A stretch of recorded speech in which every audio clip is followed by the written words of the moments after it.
Saúde é um dos assuntos mais comentados nos últimos meses. Por isso, o Dr. Carlos Kuiven explica tudo a respeito de biossegurança na área.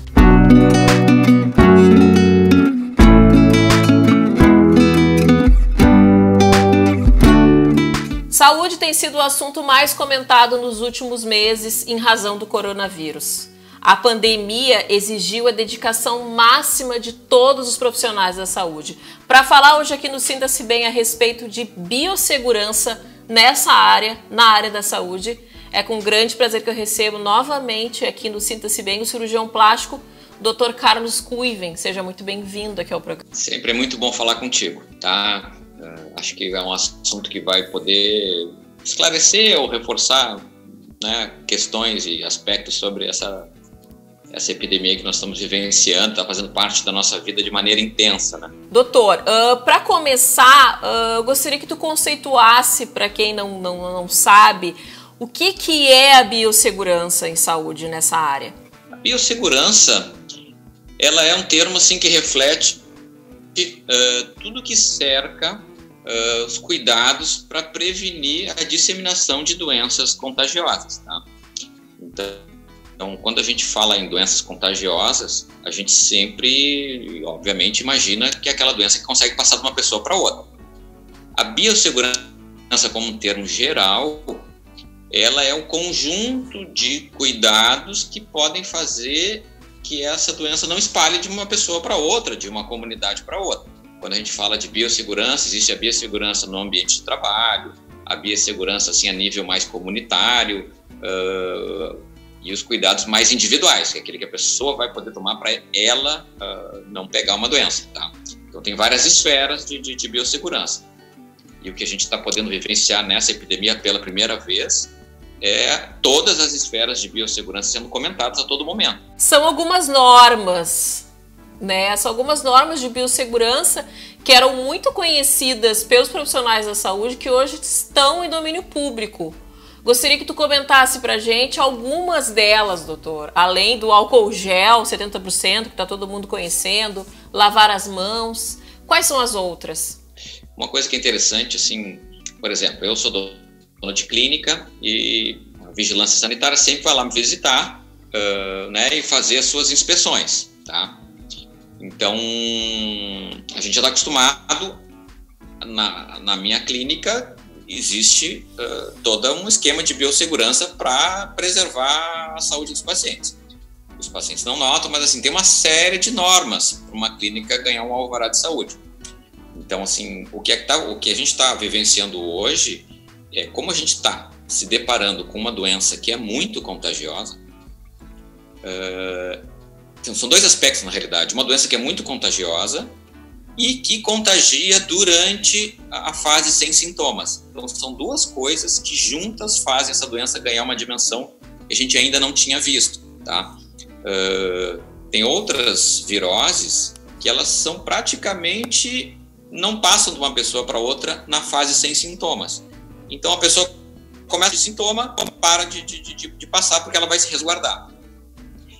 E há uma coisa nova no coronavírus, assim, que ela continua transmitindo mesmo na fase assintomática. A gente está tendo que fazer um grau enorme, né, de normas de biossegurança para combater uma virose que se espalha muito, né? A gente já está acostumado a vivenciar doenças graves, tal, mas essas doenças são mais difíceis de passar de uma pessoa para outra. Então a gente já se deparou com várias, né, com sarampo, que é altamente transmissível, mas tem vacina, as gripes, o H1N1, tem várias doenças que a gente sempre se depara, mas que não são tão contagiosas, tá?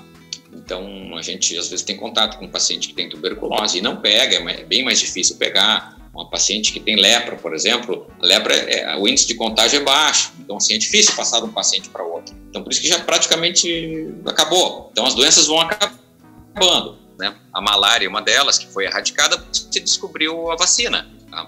Então nós estamos nos deparando com uma virose altamente contagiosa, que é contagiosa inclusive na fase pré-sintomática, por isso que ela está espalhando muito. Então, assim, nós temos que combater isso tentando bloquear a transmissão que se dá principalmente por gotículas de saliva, de secreção nasal.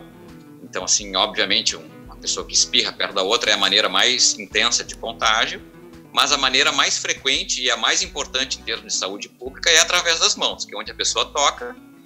Então, a higiene das mãos é onde realmente a gente vai conseguir bloquear. E o uso das máscaras, obviamente, vai ajudar a diminuir essa transmissão também.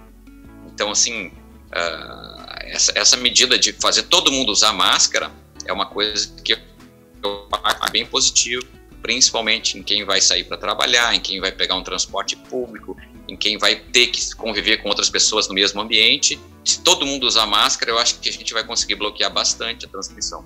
Tu falaste da importância das máscaras e a gente sabe que todo cuidado, mesmo que mínimo, ele já faz muita diferença, né, Dr. Kuiven? Mas a gente sabe também que nos hospitais há escassez dos equipamentos de proteção individual, principalmente da N95. Muitos profissionais da saúde estão reutilizando esses materiais e prolongando o tempo útil dele.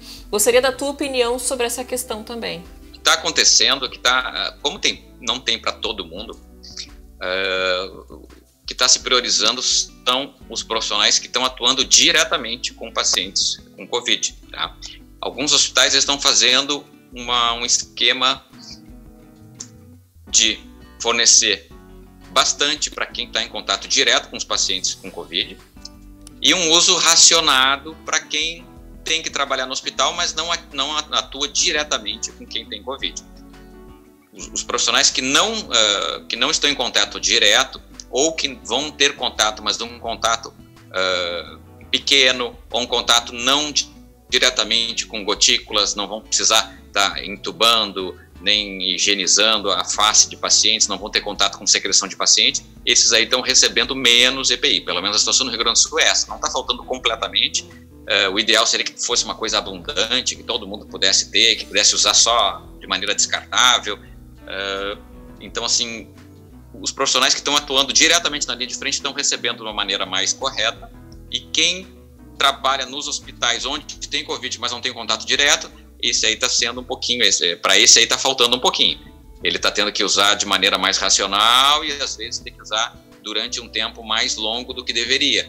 E nesses casos entra, assim, às vezes reutilização, uma máscara, por exemplo, uma máscara cirúrgica em cima da máscara N95 para tentar que as gotículas parem na máscara cirúrgica e que não contaminem a N95, que realmente filtra, né, o ar de uma maneira mais completa. Então, o que está acontecendo é isso. Então, assim, tem para quem realmente está mais exposto. Para quem não está diretamente envolvido com o tratamento, esse está tendo que racionar um pouquinho o uso, racionalizar e racionar o uso para conseguir se proteger um pouquinho melhor também.